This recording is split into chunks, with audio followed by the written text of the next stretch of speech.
Hello student, आज का हमारा जो टॉपिक होने वाला है वो है आपका कक्षा 11वीं व्यवसाय अध्ययन के इकाई 10 अंतर्राष्ट्रीय व्यापार के अंतर्गत आज हम जो समझने वाले हैं वो है आपका आयात निर्यात प्रक्रिया। ठीक है, मतलब आयात निर्यात में क्या क्या प्रपत्र होते हैं, क्या क्या प्रक्रिया होती है। ठीक है, इसके बारे में आज हम क्या करने वाले हैं, अध्ययन करने वाले हैं। तो चलिए आइए स्टार्ट करते हैं हम आयात निर्यात प्रक्रिया के बारे में जानना। सबसे पहले हम समझते हैं आपका आयात प्रक्रिया। ठीक है, सबसे पहले हम क्या समझेंगे, आयात व्यापार की प्रक्रिया। और आयात हम किसको कहते हैं, जहां हम दूसरे देश से वस्तु एवं सेवाओं को क्या करते हैं, अपने देश में क्या करते हैं, खरीदते हैं। मतलब वहां से मंगाकर यहाँ क्या करते हैं, व्यापार करते हैं। ठीक है, उससे हम क्या कहते हैं, आयात कहते हैं। तो चलिए सबसे पहले हम समझते हैं आपका आयात व्यापार की प्रक्रिया के अंतर्गत। तो देखिए, माल का आयात करने हेतु सबसे पहले हमें क्या करना पड़ता है, पूछताछ करके निर्णय लेना पड़ता है। किसके लिए पूछताछ करना पड़ता है, उस वस्तु के बारे में, तो कि कौन सा माल क्या करना है, क्रय करना है तथा किस देश से मंगाना है। मतलब कौन सा माल हमको खरीदना है तथा कौन से देश से हम उस वस्तु को खरीदना चाहते हैं। विभिन्न निर्यात से निर्ख पत्र मंगाए जाते हैं। उनमें से माल एवं भुगतान की शर्तों के आधार पर जो तुलनात्मक अध्ययन करना, फिर सुनिश्चित करना है कि किस देश से तथा किस विक्रेता से क्या करना है, माल मंगाना है। ठीक है, तो चलिए सबसे पहले हमको क्या कार्यवाही करनी पड़ती है प्रक्रिया के अंतर्गत, आयात व्यापार की प्रक्रिया में सबसे पहले हमको करना पड़ता है क्या, पूछताछ। तो देखिए पूछताछ क्या होता है, तो एक देश का कोई भी व्यापारी जब दूसरे देश में माल आयात करना चाहता है तो वह पहले क्या करता है, पूछताछ करता है, मतलब जांच परख करता है। ठीक है, निर्ख पत्र के माध्यम से ये सुनिश्चित करता है कि किस देश से कौन सा माल मंगाया जाना है। मतलब सबसे पहले जब आप व्यापार करते हैं तो एक देश से दूसरे देश में जब हम माल आयात करते हैं तो सबसे पहले हमारा पहला काम क्या होता है, पूछताछ करना। ठीक है, दूसरा आपका है इसी में आयात अनुज्ञा पत्र। अब देखिए आयात अनुज्ञा पत्र क्या होता है, तो देखिए पहले तो देखिए आयात प्रक्रिया के अंतर्गत मैं दूसरा क्या बता रही हूँ आपको, आयात अनुज्ञा पत्र। ठीक है, जिसके हम क्या कहते हैं, लाइसेंस। तो देखिए भारत सरकार ने सन 1947 में एक आयात और निर्यात नियंत्रण अधिनियम पास किया था। ठीक है, इससे संशोधन भी हुए।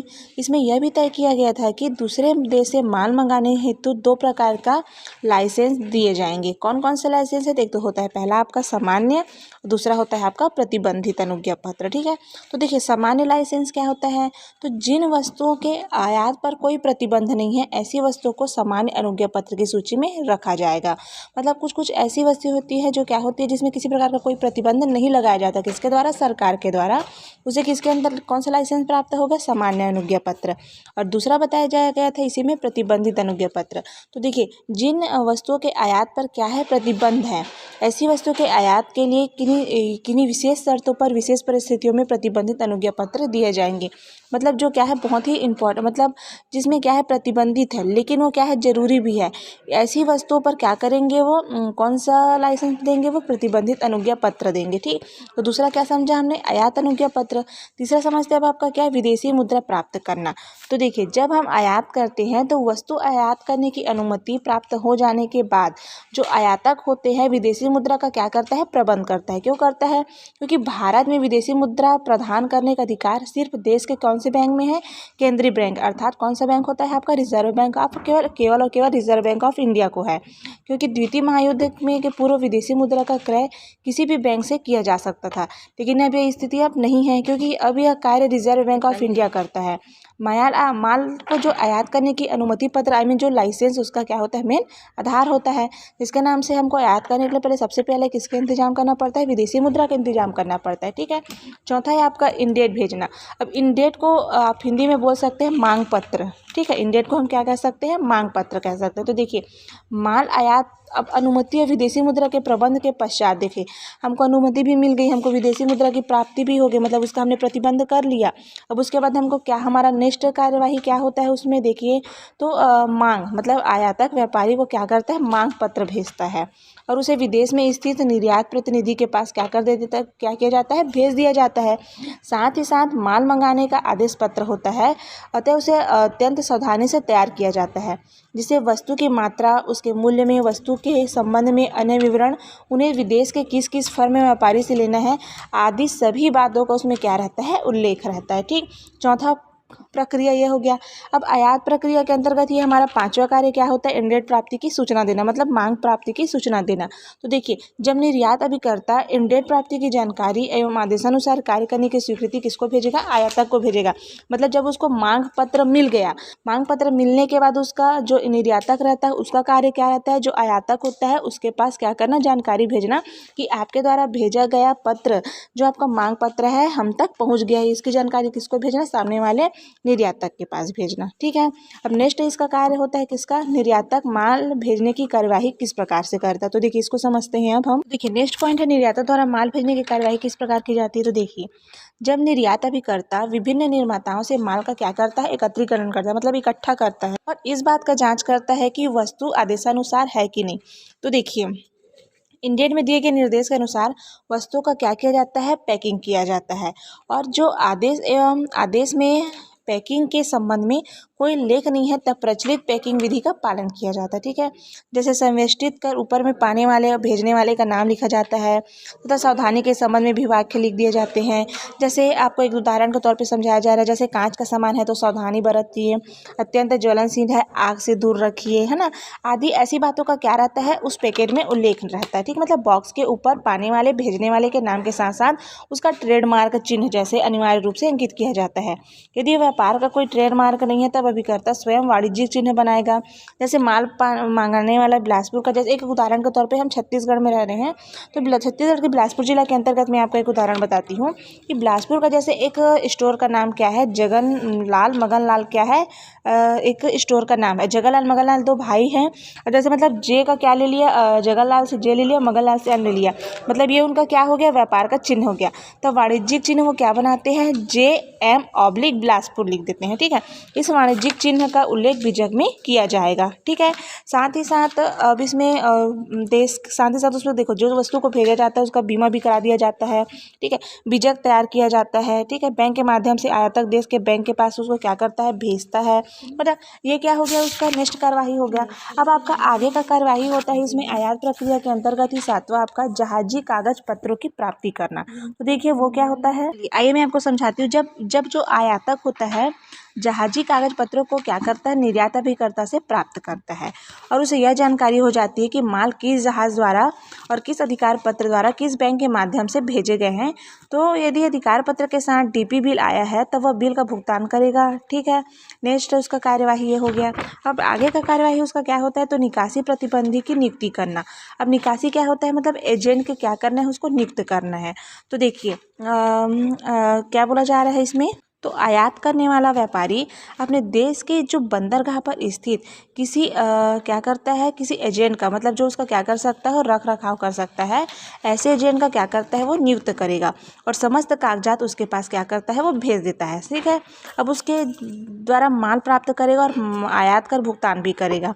अब देखिए उसका कार्य क्या क्या होता है, तो जहाज के किराए का भुगतान करना, माल को सुपुर्द देना, माल का मिलान करना, टाँक व्यय का भुगतान करना। ठीक है। माल को आयातक को भेजना, ये सब किसका कार्य होता है, उस एजेंट का कार्य होता है। नेक्स्ट पॉइंट है इसी में आपका जहाजीबिलिटी का पहचान करना। अब जहाजीबिलिटी क्या होता है, तो देखिए ऐसा एजेंट जो जहाजीबिलिटी अपने नाम पर क्या करता है, बेचता है, मतलब अपने नाम पर क्या करता है, रजिस्ट्रेट करता है। इसके पश्चात जहाज की प्रतीक्षा करेगा, जिस जहाज से माल उसको भेजना है यदि उसका भाड़ा भुगतान नहीं हुआ है तो उसका भुगतान करेगा। ये भी उसका एक नेक्स्ट कार्य होगा, किसका, आयातक का ना। अब नेक्स्ट फिर उसका और क्या प्रक्रिया होती है, तो आयात कर का भुगतान करना। अब कर का अर्थ क्या होता है, आपका टैक्स। तो जो वस्तु हम दूसरे देश से मंगाते हैं उसकी हमको क्या करना पड़ता है, कुछ टैक्स भी चुकाना पड़ता है, जिसको वहाँ पे क्या करेगा, वो टैक्स का भुगतान करेगा। तो चलिए आइए समझते हैं वो उसका कौन सा विधि है वो उसको। तो जब बंदरगाह पर आयात कर का भुगतान करने के लिए चुंगी घर जाएगा। ठीक है। साथ ही साथ 3 प्रतियों में आयात कर के भुगतान के लिए प्रवेश बिल फॉर्म भरेगा। यह फॉर्म पर कर मुक्त, कर दे और तटीय कर अलग अलग होते हैं। ठीक है। उसके माध्यम से वो क्या करता है, 2 प्रतियां एजेंट को प्रदान कर दी जाती है। ठीक है। तब वो एजेंट क्या करता है, माल के संबंध में पूर्ण जानकारी न हो तो प्रवेश बिल के स्थान पर बिल ऑफ साइड भरता है। ठीक है। साथ ही साथ उसमें पूरी जानकारी लिखने के बाद उसको क्या बताता है, वो सत्यता की उसकी जाँच करता है और उसके आधार पर ही बिल को वो आगे बढ़ाता है। नेक्स्ट आयातक का कार्य होता है डाक व्यय का भुगतान करना। देखिए डाक व्यय का भुगतान, तो आयातक करके भुगतान के पश्चात किसी निकासी एजेंट डाक व्यय की भुगतान प्रक्रिया को शुरू करता है। डाक चालान 2 प्रतियों में भरकर डाक अधिकारी के पास क्या किया जाता है, प्रस्तुत किया जाता है। तो डाक शुल्क लेकर एक प्रति निकासी एजेंट को दिया जाता है और दूसरा प्रति किसको दिया जाता है, जहाजी बिल्टी की एक प्रति प्रदान करता है। नेक्स्ट पॉइंट है इसका माल की सुपुर्दगी प्राप्त करना। तो देखिए जब माल बंदरगाह पर पहुंचने के बाद माल जहाज से चिन्हों के आधार पर छांट कर क्या किया जाता है, उसको बाहर निकाला जाता है। कौन सा चिन्ह, ट्रेडमार्क को चिन्हों के आधार पर उसको पहचान कर मालों को क्या किया जाता है, अलग अलग बांट दिया जाता है। ठीक है। अब उसके बाद माल का निरीक्षण करेगा। रास्ते में माल को कोई क्षति तो नहीं हुई है उसको देखेगा वो। लिखित प्रमाण के आधार पर क्षतिपूर्ति बीमा कंपनी या जहाजी कंपनी से प्राप्त किया जाएगा। ठीक है, ये उसका कार्य होगा। नेक्स्ट कार्य है उसका प्रमाणित गोदाम में माल रखना। अब बंदरगाह में जब माल उतर जाता है, माल छटा जाता है, उसके बाद माल को क्या किया जाता है, प्रमाणित गोदाम मतलब जो भंडार गृह है उसमें क्या किया जाता है, वस्तु को सुरक्षित रखा जाता है। ठीक है। अब नेक्स्ट काम है आयातक द्वारा माल की प्राप्ति। तो यह अंतिम प्रक्रिया है ना। यदि आयातक बंदरगाह वाले स्थान में रहता है तो बंदरगाह से गोदाम तक माल लाने की स्वयं व्यवस्था रखेगा। साथ ही साथ यदि वह बंदरगाह से दूर अन्य नगरों में रहता है तब निकासी अभिकर्ता उक्त माल को रेल में भेज देगा और आयातक स्टेशन से नियमानुसार शुल्क भुगतान कर माल को प्राप्त कर लेगा। ठीक है। और नेक्स्ट इसका सबसे लास्ट है आपका माल के मूल्य का भुगतान करना। तो देखिए जब आयातक माल प्राप्त करने के बाद माल के मूल्य का क्या करता है, भुगतान कौन कौन सी विधि से कर सकता है, तो नगद कर सकता है, बैंक ड्रॉप द्वारा कर सकता है, ऑनलाइन कर सकता है, विदेशी पत्र द्वारा कर सकता है, तार भेज के कर सकता है, संबंधित को सीधा अधिकार पत्र भेजकर मतलब किसी व्यक्ति को एक व्यक्ति के हाथ में देकर दूसरे व्यक्ति को क्या किया जा सकता है, पूंजी का हस्तांतरण कर दिया जा सकता है। मतलब इस सभी विधि से वो क्या कर सकता है, माल का भुगतान करेगा। तो चलिए आइए मैंने आपको ये सब क्या समझाया, आपको आयात व्यापार की प्रक्रिया जिसके अंतर्गत मैंने आपके मुख्य 15 प्रकार का उसका जो भी उसका प्रक्रिया होता है वन बाई वन उसका हमने आज क्या किया, अध्ययन किया। हमने समझा आपका क्या, आयात व्यापार की प्रक्रिया। अब हम इसी में समझते हैं आपका निर्यात व्यापार की प्रक्रिया। तो देखिए निर्यात व्यापार का आरंभ पूछताछ या अन्य पत्र प्राप्त होने के बाद होता है। जो माल अपने देश से मंगाने वाले देश को दूसरे देश में क्या कहता है, भेजता है, वो क्या कहते हैं, निर्यात तक कहते हैं। तो देखिए पूछताछ का पत्र प्राप्त होना, पहला इसका पॉइंट क्या है, पूछताछ का पत्र प्राप्त होना। तो देखिए निर्यातक को जब आयातक का पूछताछ का पत्र प्राप्त होता है जिसमें उसमें निर्ख मांगा हो तो भेजने की व्यवस्था की जाती है। दूसरा है निर्ख भेजना। देखिए पूछताछ के पत्र के उत्तर के रूप में मांगी गई जानकारी, मूल्य सूची, निर्ख आदि जल्दी से भेजा जाता है और आकर्षक भुगतान की शर्तें भी रखी जाती है। तीसरा निर्यातक के कार्य होता है इंडेट की प्राप्ति मतलब मांग की प्राप्ति। तो आयातकर्ता से निर्यात करने वाला व्यापारी इंडेट प्राप्त करता है और यह मांग उसके द्वारा भेजे गए निर्ख के उत्तर में होता है। नेक्स्ट प्रक्रिया है निर्यात आज्ञा पत्र प्राप्त करना। तो देखिए जब मांग पत्र प्राप्त होने के बाद माल को क्या किया जाता है, भेजा जाता है, तो सरकार की अनुमति प्राप्त करता है और निर्यातक भारत का है तब वह नियंत्रक निर्यात वाणिज्य मंत्रालय भारत सरकार नई दिल्ली से क्या करता है, अनुमति प्राप्त करता है। किससे लेता है, जब निर्यातक कहाँ का हो, भारत का रहने वाला हो तो निर्यात वाणिज्य मंत्रालय भारत सरकार नई दिल्ली से क्या करता है, अनुमति प्राप्त करता है। और बिना अनुमति के कोई भी वस्तु विदेश नहीं भेजी जा सकती। मतलब हम अपने देश की वस्तु जब दूसरे देश में भेजते हैं तो जब तक हम इस क्या कार्य मंत्रालय का हम ना ले लें, आदेश ना ले लें, तब तक हम अपने देश की वस्तु दूसरे देश में नहीं भेज सकते।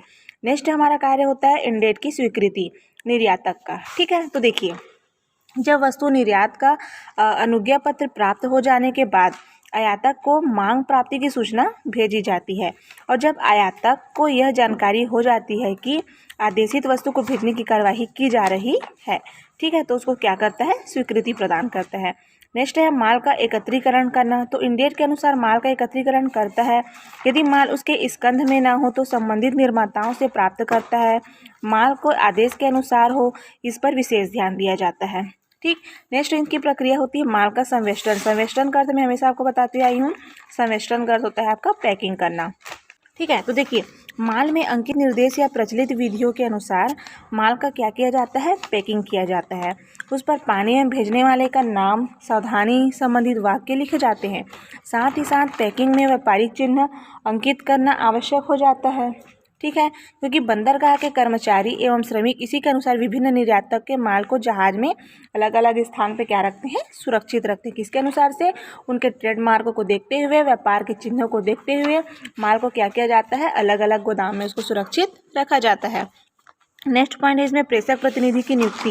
अब देखिए इसके अंतर्गत बहुत सारी बातों को शामिल किया जाता है। तो माल को प्राप्त व्यापारी को माल को प्राप्त करना, जहाज की व्यवस्था करना, जहाज बिल प्राप्त करना, डाक चालान देना, कप्तान की रसीद देना, निर्यातक को सूचित करना, जहाजी बिल प्राप्त करना वगैरह वगैरह, मतलब बहुत सारे इसके क्या होते हैं, कार्य होते हैं। नेक्स्ट इसका कार्य होता है बीजक तैयार करना। अब देखिए बीजक में क्या होता है, तो प्रेषण अभिकर्ता से अभिलेख एक व्यय विवरण प्राप्त हो जाने के पश्चात निर्यातक बीजक तैयार करता है। बीजक 3 या 4 प्रतियों में तैयार किया जाता है और अत्यंत महत्वपूर्ण अभिलेख होता है तथा वह भुगतान का क्या होता है, मुख्य रूप से एक आधार होता है। नेक्स्ट पॉइंट है इसमें अब आयातक को सूचना देना। अब माल यहाँ से भेज दिया गया है तो जो वहाँ जो माल प्राप्त करने वाला व्यक्ति है उसको क्या किया जाता है, सूचना भेजा जाता है कि हमारे देश से माल आपके देश के लिए क्या हो चुका है, निकल चुका है। ठीक है। नेक्स्ट पॉइंट है इसका भुगतान। तो देखिए इसका भुगतान मतलब इसका जो पेमेंट है वो अधिकार पत्र बैंक के माध्यम से भी कर सकता है, ऑनलाइन भी कर सकता है, किसी व्यक्ति को भी भेज के कर सकता है, अथवा इंग्लैंड में निहित शर्तों के अनुसार भुगतान किया जाता है। तो आज का हमारा मुख्य केवल टॉपिक केवल इतना था कि आयात और निर्यात की प्रक्रिया होती क्या क्या है, जिसका आज हमने क्या किया, अध्ययन किया।